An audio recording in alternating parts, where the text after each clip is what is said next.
पिताजी देखो, देखो ना, मैंने रोटी पूरी गोल बनाई। अरे वाह, मेरी राजकुमारी से बढ़कर कोई शेफ है क्या इस पूरे गांव में? सच में शेफ गुड़िया। हाँ शेफ गुड़िया, अब तो मैं तेरी बनाई रोटियां खाने के लिए होटल ही छोड़ दूं। होटल? बापू, हमारे गांव में कोई होटल है क्या? है ना, तेरी झोपड़ी ही तो सबसे बड़ा होटल है मेरे लिए। पिता गुड़िया को गोद में उठा लेते हैं, आंगन में घुमाते हैं। गुड़िया की हंसी से पूरा घर गूंज उठता है। अरे बापू छोड़ो ना, चक्कर आ रहे हैं। चक्कर तो तेरे बिना जीने में आएंगे मेरी गुड़िया। पास की गली में कुछ औरतें बैठी हैं। उनकी निगाहें उस पिता बेटी की हंसी पर ठहर जाती हैं। देखो तो, दिन भर बाप बेटी खेलते रहते हैं। लड़की को न सिलाई आती, न रसोई, न कोई काम। हाँ, ऐसा लाड़ प्यार ठीक नहीं। कल को बाप मर गया तो कैसे जिएगी? पिता के कानों में वो बात पड़ती है। पल भर को वो ठिठकते हैं, पर अगले ही पल मुस्कुरा देते हैं। वो गुड़िया के सिर पर हाथ फेरते हैं। दुनिया कुछ भी कहे गुड़िया, जब तक मैं हूँ तुझे किसी चीज की कमी नहीं होगी। तो फिर कभी मुझे अकेला मत छोड़ना बापू, वादा करो। वादा है, जब तक मेरी सांस चलेगी तेरे संग रहूंगा। गुड़िया मुस्कुराती है और पिता की गोद में सिर रखकर सो जाती है। शाम धीरे धीरे रात में बदल जाती है।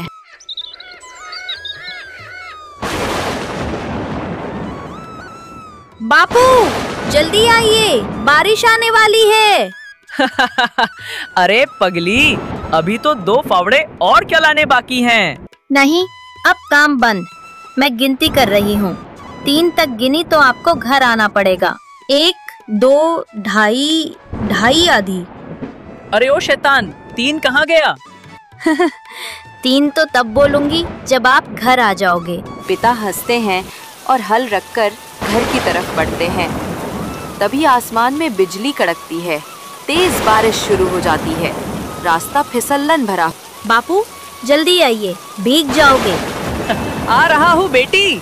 ये बादल भी तेरे बाप से तेज नहीं भाग सकते। अचानक एक जोर की आवाज, पिता रास्ते में गिर जाते हैं। बापू, बापू उठो। वो उनके पास पहुंचती है, उन्हें झकझोरती है। आंखें खोलो ना, आप बोले थे मुझे कभी अकेला नहीं छोड़ोगे। जल्दी वैद्य को बुलाओ, कोई पानी लाओ, लगता है इसे हार्ट अटैक आया है। अब कुछ नहीं होगा, इनकी सांस रुक गई है। गुड़िया थम जाती है। बारिश उसकी आंखों पे आंसू छिपा लेती है। वो पिता के सीने पर सिर रखती है। आपने झूठ बोला बापू, आपने कहा था आप हमेशा मेरे साथ रहोगे। कुछ दिन बाद वही झोपड़ी अब सूनी है। दीवार पर पिता की पुरानी तस्वीर टंगी है। बाहर कुछ औरतें फिर फुसफुसा रही हैं। अब क्या करेगी वो लड़की अकेली? गांव की इज्जत का सवाल है, जल्दी इसका कोई ठिकाना लगाओ। कोई तो इसे अपने घर रख ले, नहीं तो दुनिया क्या कहेगी? सबको मेरी चिंता है, पर किसी को मेरा दर्द नहीं दिखता। उसी वक्त झोपड़ी के बाहर से आवाज आती है। एक छोटा दुबला पतला लड़का अंदर झांकता है। उसके कपड़े फटे हैं, मगर चेहरा मासूम। दीदी, तुम रो रही हो? नहीं, धूल चली गई थी आंखों में। धूल तो मेरे कपड़ों में है, फिर आंसू तुम्हारी आंखों में कैसे? गुड़िया हंस पड़ती है, पहली बार कई दिनों बाद। तू बड़ा चालाक है छोटू। अरे हाँ, पूरा गांव कहता है मैं बातों में सबसे आगे हूँ। तो बता, तू यहाँ क्या कर रहा है? कहीं नहीं, सब कहते हैं मैं अनाथ हूँ, तो सोचा अगर तू भी अकेली है तो हम दोनों मिलके अकेले नहीं रहेंगे। सच में? तू मेरे साथ रहेगा? बिल्कुल। अब से मैं तेरा छोटा भाई और तू मेरी दीदी। चल फिर, आज से तू मेरे बापू का छोटा मेहमान है। और कल से तेरी झोपड़ी में मैं लकड़ी लाऊंगा, पानी भरूंगा और तुझे हंसाऊंगा भी। पक्का? पक्का? जैसे तूने कहा कभी अकेला नहीं छोड़ूंगा।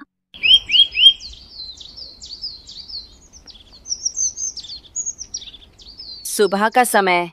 गांव के चौपाल में भीड़ लगी है। बीच में पंचायत बैठी है। सामने रत्ना खड़ी है, आंखों में जहर भरा गुस्सा। अब ये नहीं चलेगा। ये लड़की अकेली रहती है, लोगों की नजरों में खटक रही है। पर रत्ना, गुड़िया तो किसी का बुरा नहीं करती। बुरा करती है या नहीं फर्क नहीं पड़ता। लोगों की जुबान को कौन बांधेगा? तो क्या करें इसका?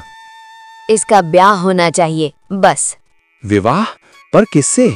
अभी तो ये बच्ची है। लाला हरिराम से। उसके पास पैसा भी है, घर भी है और औरत की कद्र करना जानता है। भीड़ के बीच से लाला हरिराम निकलता है। 55 साल का, तोंद निकला हुआ, आंखों में गंदगी और चेहरे पर गैरत का कोई नामो निशान नहीं। वो मुस्कुराता है जैसे किसी सौदे की बात सुन रहा हो।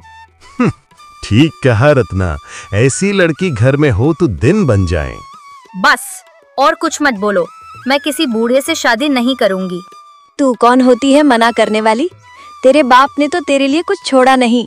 मेरे बाप ने मुझे हिम्मत दी है, झुकना नहीं सिखाया। जो चाहो कह लो, पर मैं किसी मजबूरी का सौदा नहीं बनूंगी।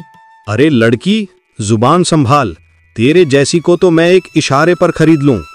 खरीदने की औकात नहीं है तेरी। मैं इंसान हूँ, सौदा नहीं।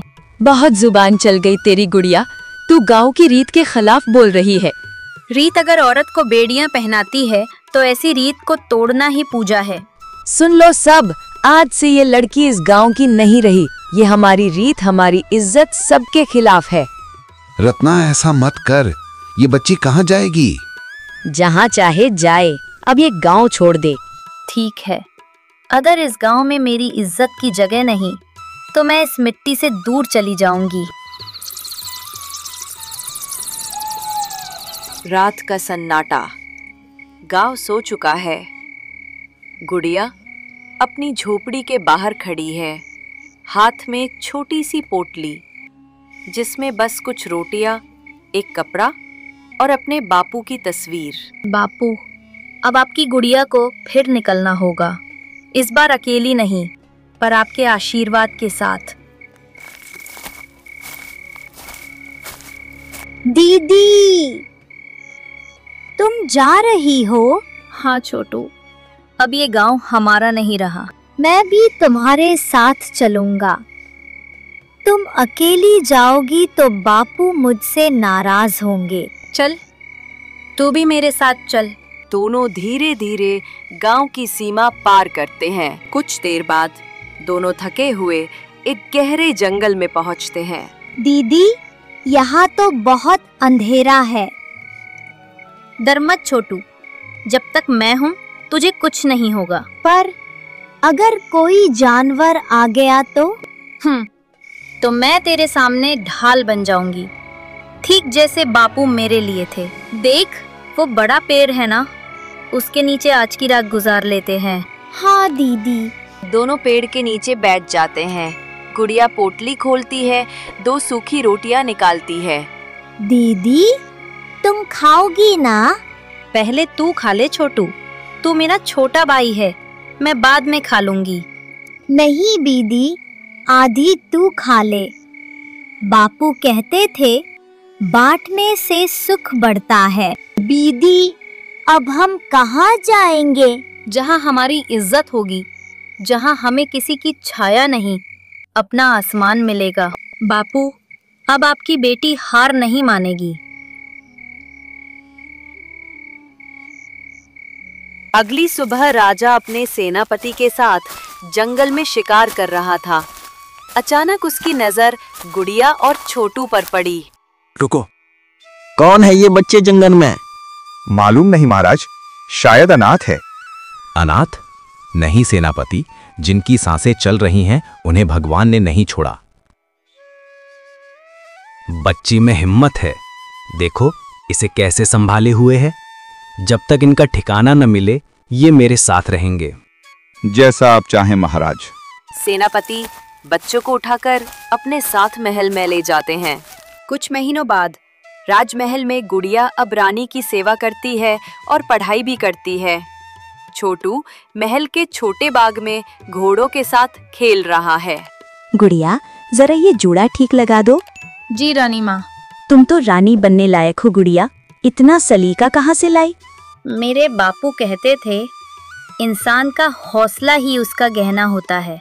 तुम्हारे बापू बहुत समझदार रहे होंगे। हाँ रानी माँ, वही तो, अब हर कदम पर मेरा साया है। उसी वक्त बगीचे से छोटू की आवाज गूंजती है। रानी माँ, देखो, आज मैं घोड़े पर बैठ गया। अरे वाह छोटू, अब तू तो सच्चा सवार बन गया। सच्चा सवार? मुझे तो ये राजकुमार लगता है।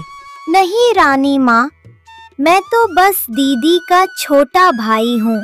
कभी कभी किस्मत भी खून से नहीं, कर्म से पहचान देती है। रानी अब गर्भवती है। गुड़िया दिन रात उनकी सेवा करती है। सुबह से रात तक पानी, दवा, किताबें सब उसकी जिम्मेदारी है।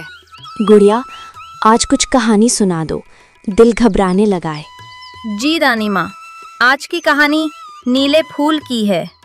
नीला फूल? कौन सा? वो फूल जो अंधेरे में खिलता है और जिसकी खुशबू सिर्फ सच्चे दिलों तक पहुँचती है। रानी कहानी सुनते सुनते सो जाती है। गुड़िया खिड़की से बाहर देखती है। आधी रात, आकाश पर बादल घिराए हैं, बिजली चमकती है। अचानक महल के अंदर से शोर मचता है। महाराज, महाराज, रानी की तबीयत बहुत बिगड़ गई है। क्या कहा? रानी पलंग पर है, उसका चेहरा पीला, सांसें टूटी टूटी। पास में गुड़िया खड़ी है, घबराई हुई। रानी माँ, आंखें खोलिए, मैं यही हूँ। गुड़िया, मेरे बच्चे को बचा लो। उसी वक्त दाई कमरे में दौड़ती हुई आती है। उम्रदराज औरत, चेहरे पर चिंता की लकीरें। महाराज, राजकुमार के जन्म पर ग्रह दोष है, बच्चा और माँ दोनों खतरे में हैं। क्या कह रही हो तुम दाई? इसका इलाज नहीं? एक ही उपाय है महाराज, नीले फूल का रस। नीला फूल? वो तो कथा का हिस्सा है। नहीं महाराज, वो सच है, पर वो फूल सिर्फ काली गुफा में खिलता है, जहाँ कोई गया नहीं जो लौटा हो। रानी माँ, मैंने माँ कहा है, अगर उनकी जान बचाने की उम्मीद अंधेरे में है तो मैं उस अंधेरे में उतरूंगी। नहीं, तुम नहीं जाओगी, मैं जाऊंगा। अगर जान बचाने का रास्ता अंधेरे में है तो मैं उस अंधेरे में उतरूंगा। महाराज, आप राजा हैं, राज्य का सहारा हैं। अगर आप गए और कुछ हुआ तो महल, प्रजा। राजा वो होता है जो अपने लोगों के लिए जीता है, पर असली राजा वो होता है जो अपने लोगों के लिए मरने को भी तैयार हो। दीदी, बाहर आकाश काला पड़ गया है। डर मत, सब ठीक होगा। रानी माँ भी ठीक होंगी। तुम्हारी दीदी बहुत हिम्मत वाली है। तो मैं भी चलूंगा महाराज, मैं दीदी को अकेला नहीं छोड़ूंगा। नहीं बच्चे, तुम्हारी जिम्मेदारी है यहाँ रहकर रानी की हिफाजत करना। महाराज, अगर आप अनुमति दें तो मुझे भी साथ ले चलिए, मैं डरती नहीं हूँ। ठीक है, पर जो वहाँ देखोगी वो इंसान के बस का नहीं होगा। तैयार हो? मैं अपने बापू की बेटी हूँ महाराज, डर को तो मैंने गांव में ही छोड़ दिया था। सेनापति, घोड़े तैयार करो, मशाले साथ लो, हम काली गुफा चलेंगे। जैसा आदेश महाराज। राजा घोड़े पर सवार होकर काली गुफा की ओर बढ़ रहा है। हाथ में मशाल है।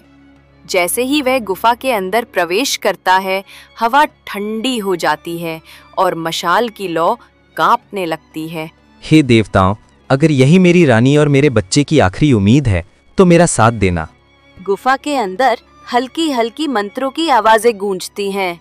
राजा आगे बढ़ता है और अचानक उसे किसी की परछाई दिखती है। एक बूढ़ा साधु, सफेद दाढ़ी, गहरी आंखें और कांपते हाथों में ताबीज पकड़े हुए। रुको, महाराज विक्रमदेव। तुम मेरा नाम कैसे जानते हो? क्योंकि तुम्हारा भाग्य मैं ही लिख चुका हूँ और अब वही भाग्य खुद तुम्हारे सामने खड़ा है। मैं किसी छलावे पर भरोसा नहीं करता। अगर तू सच बोलता है तो बता, ये फूल कहाँ मिलेगा? फूल मिलेगा, पर पहले सच्चाई सुनो, क्योंकि ये सच्चाई उस बच्चे से जुड़ी है जो आज तुम्हारे महल में खेलता है, छोटू। छोटू? वो तो एक अनाथ बालक है। नहीं महाराज, वो तुम्हारा ही पुत्र है, राजकुमार आर्यवीर। राजा के हाथ से मशाल गिर जाती है, आवाज गूंजती है। ये क्या कह रहे हो तुम? सालों पहले जब तुम्हारा बेटा जन्मा था, राजमहल में एक भविष्यवाणी हुई थी। राजकुमार के जन्म से राज्य में संकट आएगा। तुम्हारे दरबारी सेनापति और दाई दोनों ने मिलकर झूठ रचा। उन्होंने कहा कि बच्चा अशुभ है और उसे मरवा दिया गया। लेकिन मैं उस समय वहां था। मैंने उस मासूम को मरने नहीं दिया। मैंने उसे जंगल के पास एक कुटिया में छोड़ दिया और अब वो उस लड़की गुड़िया के साथ रहता है। वही उसे पाल रही थी।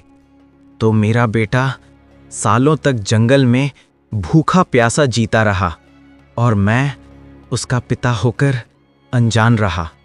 भाग्य का खेल कभी कभी इंसान की आंखों पर पर्दा डाल देता है महाराज, लेकिन अब वक्त है उस पर्दे को हटाने का।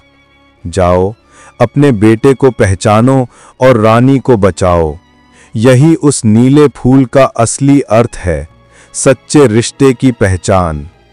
जाओ, जो खो गया था आज वो लौट आएगा। लेकिन याद रखना, हर सच एक कीमत मांगता है।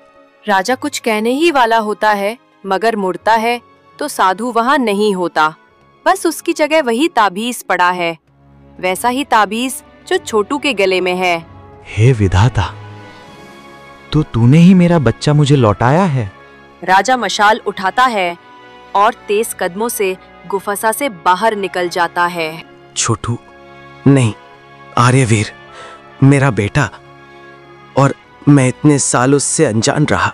राजा तेजी से घोड़े पर सवार होता है और महल की ओर लौटता है। रानी कहाँ है? महाराज, आप गए थे उस गुफा में, वहां से कोई लौटकर? मुझे तेरे झूठ का जवाब वही मिला है ताई। तूने मेरा बच्चा मुझसे छीना था। दाई का चेहरा सफेद पड़ जाता है। पूरा दरबार सन्न। बच्चा? कौन सा बच्चा महाराज? वो जो इस वक्त मेरे सामने खड़ा है, मेरा बेटा राजकुमार आर्यवीर। पूरा महल हिल जाता है। रानी की आंखें नम हो उठती हैं।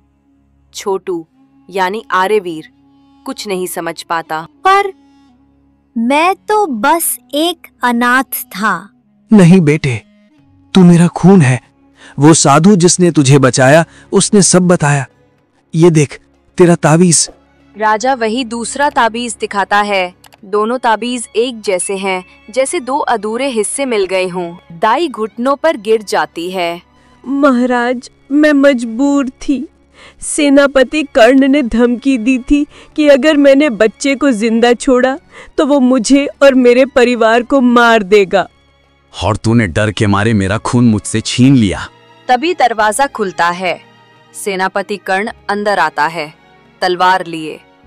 उसके चेहरे पर घबराहट और गुस्सा दोनों हैं।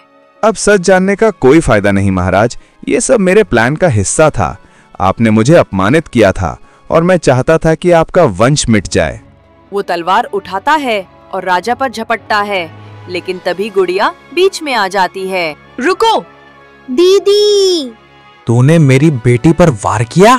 राजा तलवार घुमाता है और सेनापति की तलवार गिरा देता है।